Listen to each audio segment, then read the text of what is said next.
Welcome back to the last tutorial of Tutorial 6 called Hyperlinks and Templates. I have the Better World 2016 open and want to insert a hyperlink in the documentation sheet.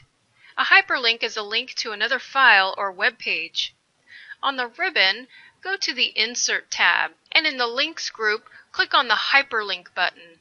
You'll see a dialog box appear, and you want existing file or web page selected, and in the text to display box, I'd like click here to read the executive memo to display. I'll select the recycle memo as the file that the link will open, and click OK. I'll test the link by clicking on it, and the recycle memo opens. To edit the link, I can right-click on it and go to Edit Hyperlink. I'll click on the Screen Tip button and click to view the executive summary for 2016, and then OK and OK again. Now when I hover over the hyperlink, a screen tip appears instructing the user to click to view the Word document. I'll go ahead and save this file and close it. Many companies will use the same workbook format to record information. Templates in Excel can be used for this purpose. Microsoft has created some pre-made templates that can be useful. I'll go to File, then New, to search online for timesheet. I'll type timesheets in the search box and hit Enter.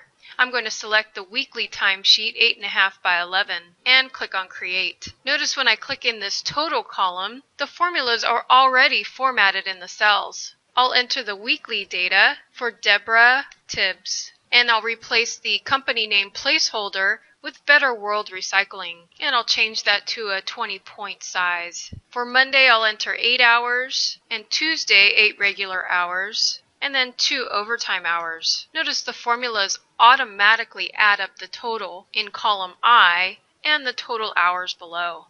I'll go ahead and save this file as Tibbs Weekly Timesheet and close the file. I can also create a custom template for Better World Recycling by opening up the Columbia file and grouping quarter 1 through quarter 4 together, and then selecting B6 through D10. I'll right-click and clear the contents. Notice the formulas are still in the total row and column. I'll go ahead and make the area orange to indicate to the user that this data needs to be entered.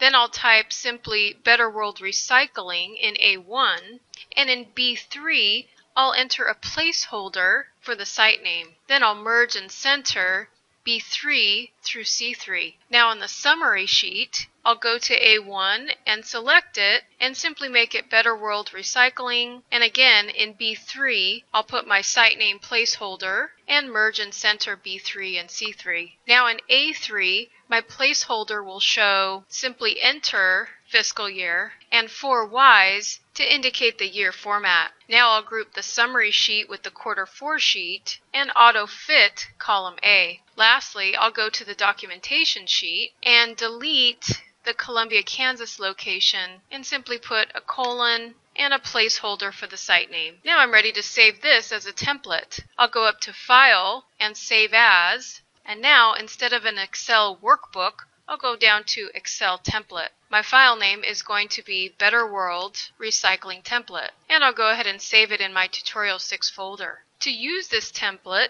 I must go to the File Explorer, find the template, and open it from there. Notice the file name changes to Better World Recycling Template 1. I'll enter Columbia Total and a fiscal year of 2017. Now I'll group the quarter 1 through quarter 4 sheets together and enter Columbia in B3, and the documentation worksheet B6. I'll go ahead and do the same. Now I can enter data into the quarter 1 sheet, 150 for January paper, 50, 123, 45, and 23. The totals will appear in the summary sheet. Now I'll save this file as Columbia 2017 and as an Excel workbook. Note that the template we created does not change. This concludes the video tutorial on hyperlinks and templates. Thank you for joining me for all 3 of these Tutorial 6 videos.